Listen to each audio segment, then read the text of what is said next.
But let's us also move forward. We have Kunal and Ashish Kapoor now with us. Let's start with Ashish this morning. Good morning. Welcome to the show.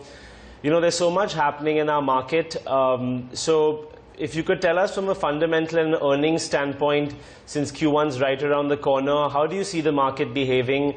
And is there any particular area which is looking exciting to you? Well, the result expectations are very, very low, and I think there is no brainer to say that the results in at least of the first quarter are going to be a complete miss, and I don't think anybody in the market is expecting anything other than that. So to that extent, markets do look little stretched for the near term. And what we are already witnessing is some cooling off or some kind of a consolidation which is going on. However, keeping in mind that the liquidity, not only here, the worldwide is ample, and also given the fact that markets do look ahead, they don't look at what is already given and what is already certain. I would think that this consolidation phase is a good time to consolidate, to look at your portfolio and try and accumulate quality stocks. The broader market looks actually very interesting. Even if the indices do not go up much further from here, I think the entire basket of mid and small cap space is coming back after a long duration. So even now, the discount of the small and mid caps to the Nifty large cap or the Sensex large cap is still at a near record level. So if one is good at stock picking, this is still a very good time to go hunting for stocks. Other than that, I think the investors should stick to SIPs and should look for adding quality names on every decline. I think the market perhaps for the next couple of weeks could slip a little further and could have a time-wise correction also. But I think overall the sentiment is still a buy on dip, and I think the markets could, after a consolidation, start moving higher. So I would advise investors to use this consolidation phase to try and buy into this. And yes, do your research well, because everything may not move up, and you have to really make sure that the companies which you are buying into have good fundamentals, and very important to go for companies which have cash reserves and little or no leverage on their balance sheet, and have good presence in their business segment, which will give us the confidence that they will survive this upheaval which has been caused by the COVID crisis. So be very careful in your stock selection, but yes, do use this decline to buy into quality for sure. Thank you so much for that, Ashish. While we're still waiting for Kunal to connect, let's bring on board our first query. We have Chaitanya Vuyuru, who would like to know what he should do with Shriram Transport Finance. And he's not really mentioned any prices, but that's the company he'd like outlook on. So what's your take on that one?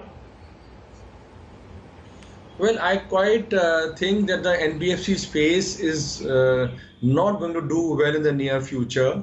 I really don't have what price he's gotten, but in case he's not really losing much money, I would suggest that he should book out from here and put his money somewhere else. Although Shriram Transport Finance would be one of the better managed NBFCs, but given the fact that this entire sector is going to see a lot of pain, the entire sector along with banks are going to face the brunt of a lot of small companies which are going to find it very difficult to service their loans. So for the next few quarters, I think NBFCs, particularly Shriram Transport Finance, and should be avoided. So I think use any kind of an uptick to get out of this stock and put your money somewhere else.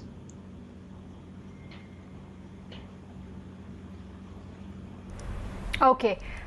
Thanks, Ashish, for that. Let's move on to our next email query then. Vinayak Jain from Pune writes to us. He's bought 100 shares of HDFC Bank at 800 rupees.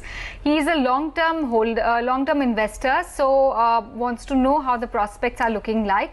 800, good price to dip into an HDFC Bank given the kind of lows recently the stock made. It has recovered significantly from it, but what would be your call? Should he hold on to it? Should he add some more? Or what should one do with it? Well, I clearly think that HDFC Bank is one of the best managed banks, and there's no difference happening despite the fact that Aditya Puri is going to retire end of this year. So I think the uncertainty by which this stock has come down is clearly presenting a buying opportunity. So I would say both, that investors should stay invested, and yes, if you want to buy more, these are good times to add to HDFC Bank. Though, like I mentioned, that the entire banking space is going to see some pressure on their NPAs and margins going forward. But clearly, HDFC Bank is the best quality which one can come across. The bank also has a huge presence across different segments, has subsidiaries in various other businesses. And what is very impressive is that the bank has made very good inroads into rural and semi-urban India. So today, I think wherever you go, whichever part of India you go, I think the HDFC Bank brand shines very bright and is slowly getting into the trust of even regular common people in the countryside. So I think the bank has a great future going ahead. The current downside caused by uncertainty over bank earnings as well as the future CEO is presenting going to me a very good opportunity. So I think clearly this is one stock which you should look at adding on at the low, on every decline.